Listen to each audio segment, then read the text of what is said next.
Magandang araw mga ka-Express Info. Nagpakita ng matinding determinasyon ang Gilas Pilipinas sa kanilang unang laban sa Doha International Cup kung saan tinalo nila ang Qatar sa score na 74-71. Pinangunahan ni Dwight Ramos ang kupunan na may 15 points, kabilang ang mga mahalagang basket sa huling bahagi ng laro na nagbigay sa kanila ng kalamangan. Sa simula, naharap ang Gilas sa isang 9 na puntos na pagkakalamang ng Qatar. Gayunpaman sa pamamagitan ng mahusay na depensa at koordinasyon, unti-unti nilang nabawasan ang agwat. Si Dwight Ramos, na kilala sa kanyang kahusayan sa parehong opensa at depensa, ay nagpakita ng leadership sa court, lalo na sa huling 3 minutes 23 seconds ng laro kung saan nag-ambag siya ng 4 na puntos. Ang kanyang basket sa natitirang 1 minute 42 seconds ay nagbigay ng Gilas ng kalamangan na 73-69. At bukod kay Dwight Ramos, nagpakitang Gilas din si Scottie Thompson na may 10 points, kabilang ang kanyang dalawang crucial free throws sa huling 16.7 seconds ng laro na nagsulyo ng panalo para sa Gilas Pilipinas. Si Junmar Fajardo naman ay nag-ambag ng 12 points, 7 rebounds, 2 assists and 1 block, habang si AJ Edu sa kanyang unang laro sa ilalim ni Coach Tingkon ay nagtala ng 6 points, 10 rebounds, 2 assists and 1 block.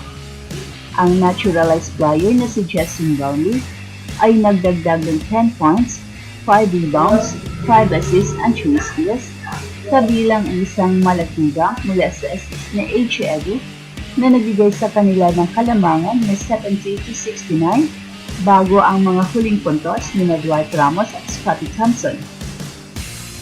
Sa kabilang panig naman, nanguna para sa Qatar si Tyler Harris na may 17 points, habang si Michael Lewis ay nagdagdag ng 15 points, 2 rebounds and 1 assist. Nagkaroon pa ng pagkakataon si Lewis na itabla ang laro sa huling segundo, pero ang kanyang 3-point attempt ay hindi pumasok. Ang tagumpay nito ay mahalaga para sa Gilas Pilipinas, hindi lamang dahil ito ang kanilang unang laro sa torneo, kundi dahil ipinakita nito ang kanilang kakayahang mag-comeback mula sa pagkakalubog. Ipinakita rin ng kupunan ang kanilang depth kung saan maraming manlalaro ang nag-ambag ng mahalagang puntos at defensivong play.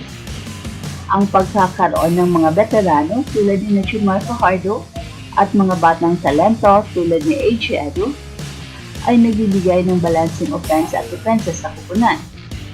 Ang Doha International Cup ay bahagi ng paghahanda ng Gilas Pilipinas para sa nalalapit na FIBA Asia Cup sa August.